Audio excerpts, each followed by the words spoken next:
كل سنة وأنتم طيبين، النهارده جاية لكم بحلو مختلف خالص بجد. الواحد بقى بيحب ينوّع كده في رمضان، فبحلو خفيف وسهل وسريع جدًا وبسيط، ما فيش أي حاجة.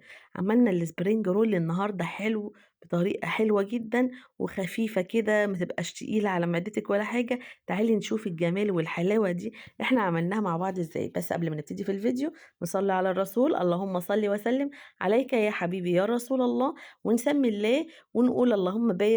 وقبل بقى ما نشوف الحاجة، اللي مش عندي في القناة يشترك ويفعل الجرس عشان كل جديد عندي يوصل لكم. أول حاجة هاتي كده معاكِ الspring roll من أي مكان أنتِ بقى بتجيبيه أو سوبر ماركت، وتعالي عايزة تعمليه بطوله تمام ما فيش أي مشكلة. أنا باحب إن أنا أقسم الواحدة على 2 وباحب إن هي تبقى مقاس مضبوط، فبتعمليها كده بتتنيها زي الورقة وتقومي بالسكينة قاطعاها. معانا بقى الصمغ بتاعنا اللي إحنا بنلزق بيه الspring roll أو السمبوسك، اللي هو شوية دقيق على شوية مَيّة صغيّرين بس يكون تقيل علشان يمسك معاكِ.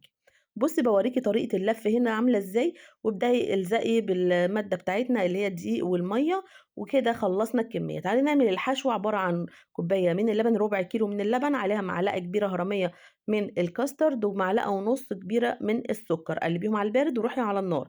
هاتي بقى زيت غزير هنقلي فيه الspring roll بتاعنا، والعين التانية عليها الكاسترد بتاعنا. لو مش هتعرفي تشتغلي الاتنين مع بعض، يبقى خلّيكِ في إن أنتِ تقلي الspring roll الأول، وبعد كده اعملي الحشوة بتاعتنا اللي هي الcustard أو الشراب بتاعنا اللي هنعمل بيه الspring roll. تمام. خلّيكِ بقى طول ما أنتِ بتقلي الspring roll لازم إيديكِ فيه. شايفة أنا باعمل المصفى كده، الصفاية اللي أنا باشيل بيها الspring roll من الزيت، ضهرها كده على الspring roll وأبدأ إن أنا أقلّب كويس. أي واحدة أحس إن هي اتحمّرت قبل الباقي طلّعي في مصفى، اوعي تطلّعي على مناديل، طلّعي في مصفى عشان يفضل محتفظ بالقرمشة بتاعته الجميلة الخطيرة. خلّصت كده الcustard معايا، شِلته خلاص من على النار، وأبدأ أكمّل في الspring roll بتاعنا. على فكرة لو ما عندكيش الspring roll وعندِك سمبوسك، ممكن تعمليه خالص بالسمبوسك، بس اقسميها على 2 برضه عشان ما تبقاش طويلة أوي. سامعين القرمشة والّا الجمال؟ بجد حلو جدًا. إحنا بنحب الحاجات المقرمشة اللي كمان تبقى طعمها حلو، حلوة جدًا. خلاص كده رصيتها في طبق التقديم، وتعالي كده ادّي تقليبة للcustard بتاعنا. طبعًا إحنا عاملينه حلو كده، يعني مش تقيل أوي إن هو ينزل يكلكع معاكِ، وابدئي اسقي بيه الcustard بتاعِك الspring roll عفوًا.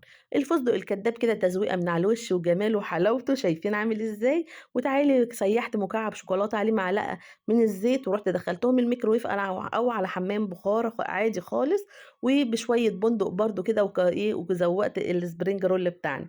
يا رب الفيديو النهارده يكون عجبكم، لايك وشير، واللي مش عندي يشترك ويفعل الجرس عشان كل جديد عندي يوصل لكم. أسيبكم بقى في رعاية الله مع الجمال ده، وأقول لكم سلام.